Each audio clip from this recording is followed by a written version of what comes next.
우리 사무엘하 13장입니다.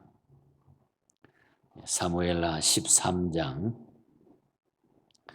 우리 1절부터 6절 그리고 또 우리 중간 부분 우리 12절부터 또 몇 절 보겠습니다. 우리 앞에 보시면서 함께 말씀을 합독하도록 합니다. 그 후에 이 일이 있으리라. 다윗의 아들 압살롬에게 아름다운 누이가 있으니 이름은 다말이라. 다윗의 다른 아들 암놈이 그를 사랑하나 그는 처녀이므로 어찌할 수 없는 줄 알고 암논이 그 누이 다말 때문에 울하로 말미암아 병이 되니라. 암논에게 요나답이라 하는 친구가 있으니 그는 다윗의 형 시므아의 아들이요 심히 간교한 자라. 그가 암논에게 이르되 왕자여 당신은 어찌하여 나날이 이렇게 파리하여 가느냐 내게 말해주지 아니하겠느냐 하니 암논이 말하되 내가 내 아우 압살롬의 누이 다말을 사랑함이니라 하니라. 요나답이 그에게 이르되 침상에 누워 병든 채 하다가 내 아버지가 너를 보려 오거든 너는 그에게 말하기를 원하건대 내 누이 다말이 와서 내게 떡을 먹이되 내가 보는 데서 떡을 차려 그의 손으로 먹여주게 하옵소서 하라 하니 암논이 곧 누워 병든 채 하다가 왕이 와서 그를 볼 때에 암논이 왕께 아뢰되 원하건대 내 누이 다말이 와서 내가 보는 데에서 과자 2개를 만들어 그의 손으로 내게 먹여주게 하옵소서. 10절입니다. 암논이 다말에게 이르되 음식물을 가지고 침실로 들어오라. 내가 내 손에서 먹으리라 하니 다말이 자기가 만든 과자를 가지고 침실에 들어가 그의 오라버니 암논에게 이르러 그에게 먹이려고 가까이 가지고 갈 때에 암논이 그를 붙잡고 그에게 이르되 나의 누이야 와서 나와 동침하자 하는지라. 그가 그에게 대답하되 아니라 내 오라비여 나를 욕되게 하지 말라. 이런 일은 이스라엘에서 마땅히 행하지 못할 것이니 이 어리석은 일을 행하지 말라. 14절입니다.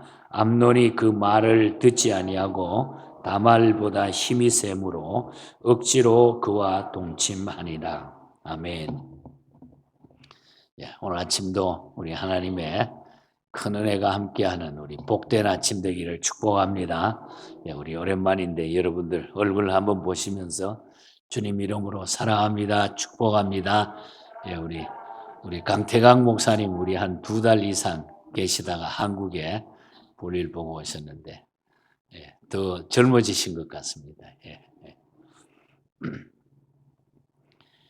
우리 어제 아침에 그 12장에서 다윗의 범죄 결과 장차 그 집안에서 재난이 임할 것이라고 하는 그 엄중한 경고가 주어졌던 것을 보았죠.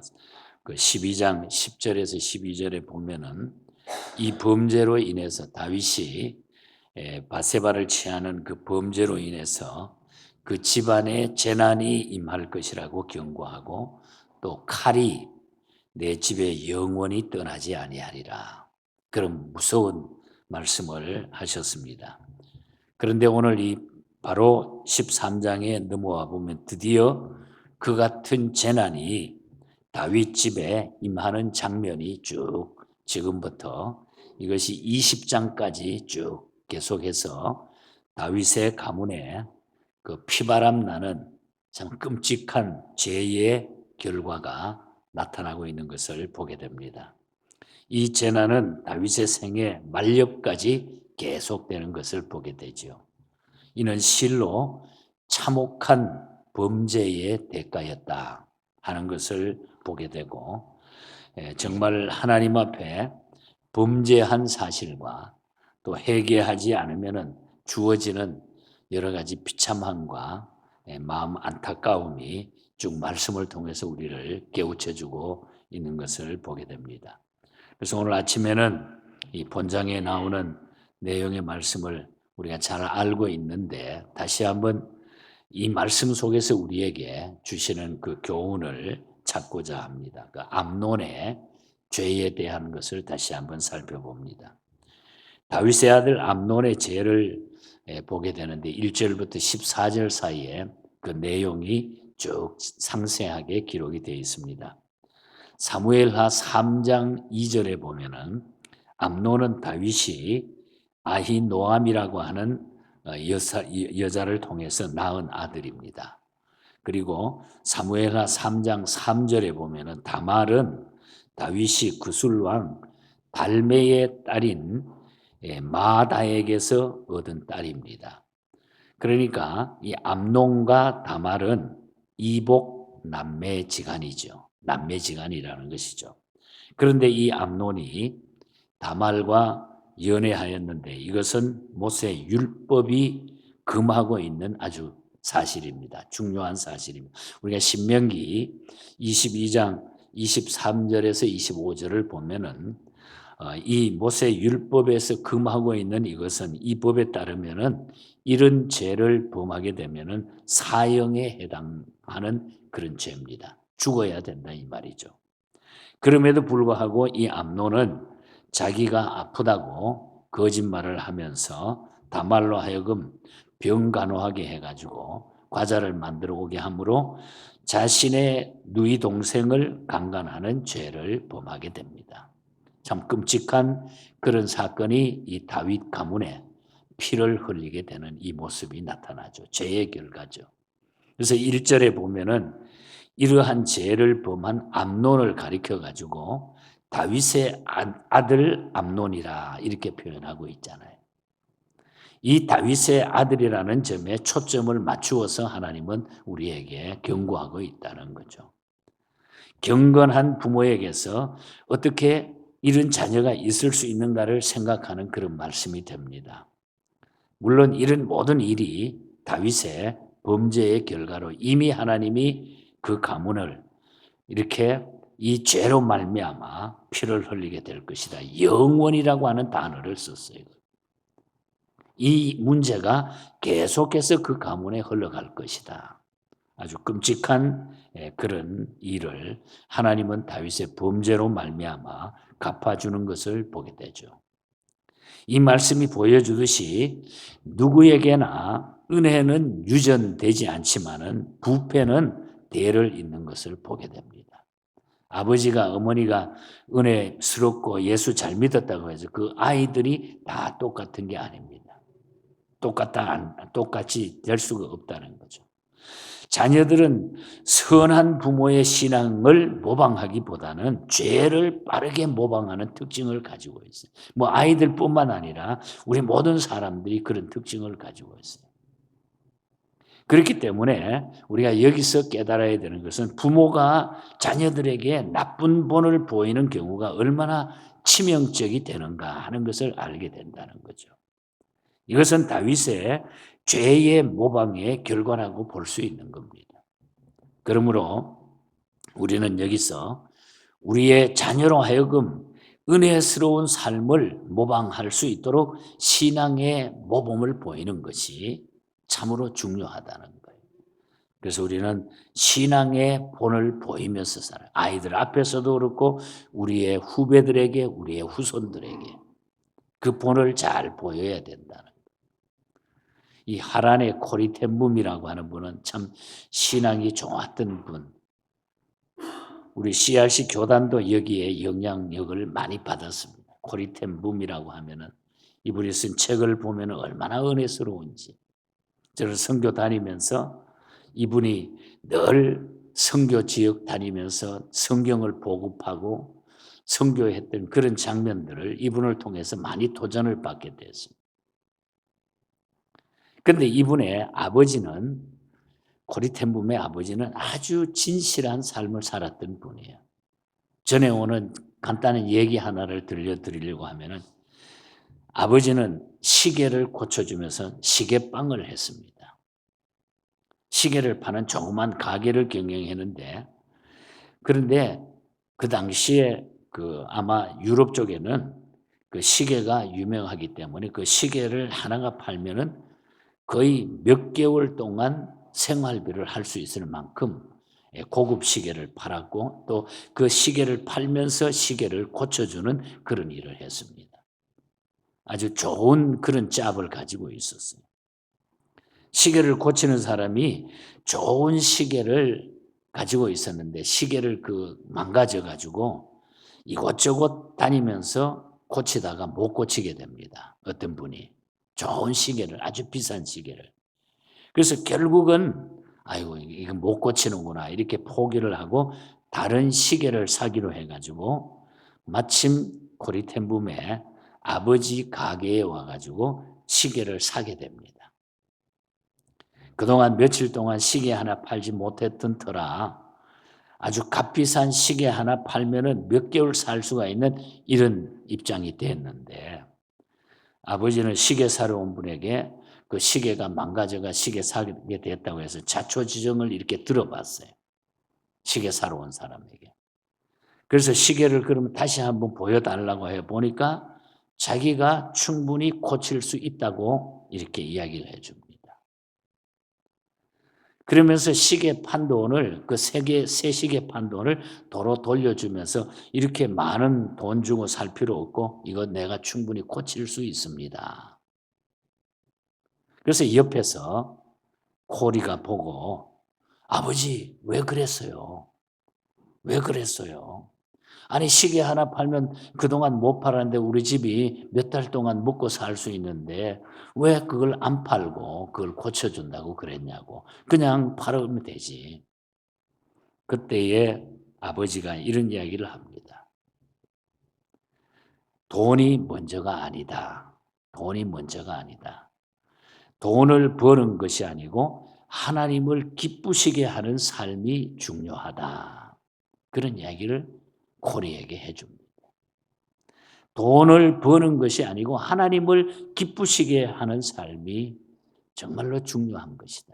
우리 CRC 교단에 우리가 하나님의 영광, 하나님을 기쁘시게 하는 삶이 우리 그리스도인의 참된 삶이라는 거죠. CRC 교단뿐만 아니라 성경이 가르치는 가장 중요한 교훈이 거기에 담겨져 있는 하나님을 기쁘시게 하는 삶. 그래서 그렇게 한 거야. 그래서 그 영향으로 이 코리텐붐은 일생 믿음의 사람으로 살아갑니다. 정말로 멋진 그런 사역을 감당하는 멋진 사람이 되죠. 신앙의 멋진 사람이 되죠. 그래서 우리는 신앙의 본을 보여주는 것이 참으로 중요하다는 것. 우리 자녀들에게 혹은 우리 후배들에게 우리 후손들에게. 근데 다윗이 그 범죄했던 이 사실을 그대로 보고 있었다고 하는 사실을 우리는 알게 되는 겁니다. 그리고 이 악한 일을 도와준 친구에 대한 얘기도 나오잖아요. 3절에 보면 그는 바로 요나답이라고 하는, 요나단이 아니고 요나답이라고 하는 이 친구가 하나 나타나는데 이 요나답은 다윗의 형 시므아의 아들이었고 암논과는 따지고 보면 사촌지간이가 되죠. 사촌이죠. 그는 심히 아주 간교했어요. 성경에도 그러잖아요. 간교한 자라 3절에. 이 요나답은 자신의 지혜를 악한 곳에 제공해 줌으로써 암논의 애욕을 채우도록 만들어버리고 마는 거예요. 도와주는 척하면서 범죄하도록 막 들추어 줬다는 거죠. 요나답을 통해서 우리는 우리에게 주신 달란트를 어디에 어떻게 사용하면서 살아야 되겠는가? 우리가 이거를 배우게 됩니다. 하나님이 나에게 주신 달란트를 어느 곳에 우리가 써야 되는가? 우리의 지혜를 육체를 위해서 사용할 것인지 신령한 것을 위해서 사용할 건지를 우리가 잘 판단하고 살아라는 거죠. 이 판단에 따라서 지혜로운 자가 되고 간교한 자가 되기 때문인 것입니다. 그리고 우리가 어떤 친구를 사귀냐에 따라 가지고 인생관이 달라질 수 있는 거예요. 누구를 만나느냐에 따라 가지고. 그래서 좋은 만남, 좋은 교제 중요하다는 거죠. 요나답의 간교한 지혜를 따라 자기의 욕망을 채웠던 암논은 나중에 어떻게 돼? 23절에서 쭉 29절까지 쭉 읽어보면 거기에 나타나는데 압살롬의 복수 사건이 나옵니다. 압살롬이 누굽니까? 다말의 오빠잖아요. 친오빠인데 다말의 친오빠인 압살롬이 이 이야기를 자기 동생한테 여동생한테 다 듣고서 나중에 이 압살롬인 이 암논을 죽여버리는 거예요. 죽여버리잖아요. 그러니까 그 가정에 그냥 피바람이 부는 겁니다. 비참한 최후를 맞이하게 되죠. 참된 친구는 생명을 구하기도 하지만은 악한 친구는 도리어 생명을 잃게 한다는 거예요. 요나답의 그 간교한 그 깨를 부림으로 말미암아 많은 사람들이 그게 피해를 입었죠. 우리가 잠언에 유명한 말씀이 있잖아요. 우리 친구 그러면 생각나는 말씀. 잠언 27장 17절에 보면은 철이 철을 날카롭게 하는 것 같이 사람이 그의 친구의 얼굴을 빛나게 한다고 그랬어요. 우리 친구 간에 늘 우리가 자주 인용하는 그런 말씀이죠. 철이 철을 날카롭게 하는 것 같이 사람이 그의 친구의 얼굴을 빛나게 한다. 우리가 좋은 친구를 사귀어야 돼. 좋은 이웃이 필요하고 그래서 우리는 믿음이 중요하다는 거예요. 믿는 사람이. 그래서 교회가 중요하고 교회 공동체가 중요하고 믿음의 사람들이 모여서 이런 놀라운 일들과 좋은 일을 만들어야지 악한 일에 휩싸이면 안 된다는 거죠. 그 다음에 또 하나 오늘 본장에서 기억하고 싶은 것은 암논은 다말을 강간 후에 심히 미워했어요. 그나마 그렇게 해가지고 살든지 뭐 잘해주든지 했으면 다행인데 그 일이 있고 나서 그냥 다말을 강간한 후에 더 미워하게 됐다는 거죠. 사이가 좋아져야 되는 15절에서 17절 사이에 쭉 나타나죠. 암논이 다말을 강제로 강간 후에 다말에게 취한 행동은 더욱 경악하게 만들었다는 거예요. 그는 다말에게 조금도 미안하지 않고 오히려 다말을 심히 미워해서 쫓아냈다고 그랬습니다. 이러한 심적 변질은 감각적인 것을 추구하는 사람에게 나타나는 현상이라는 거예요. 그 순간에 감각적인 것을 즐기기 위해서. 욕정을 탐닉한 후에는 허탈감이 생기고 수치감이 생기게 돼 있다는 거죠. 우리 인간에게. 그러니까 정상적인 삶을 살지 아니하면 이런 죄악들이 계속 이 땅 위에서는 만들어진다는 거예요. 죄를 지을 때는 아주 감미롭지만은 나중에는 죄로 인해 가지고 혐오스럽고 고통스러워지는 법인 겁니다. 그게 죄가 가지고 있는 특성입니다. 여기서 진정한 사랑과 쾌락만을 추구하는 욕정의 차이를 우리가 알 수 있다는 거죠. 사무엘하 12장 10절에 말한 대로 칼이 영원토록 내 집에서 떠나지 아니하리라. 이것이 그대로 이루어지고 있죠. 다윗의 범죄로 인해서.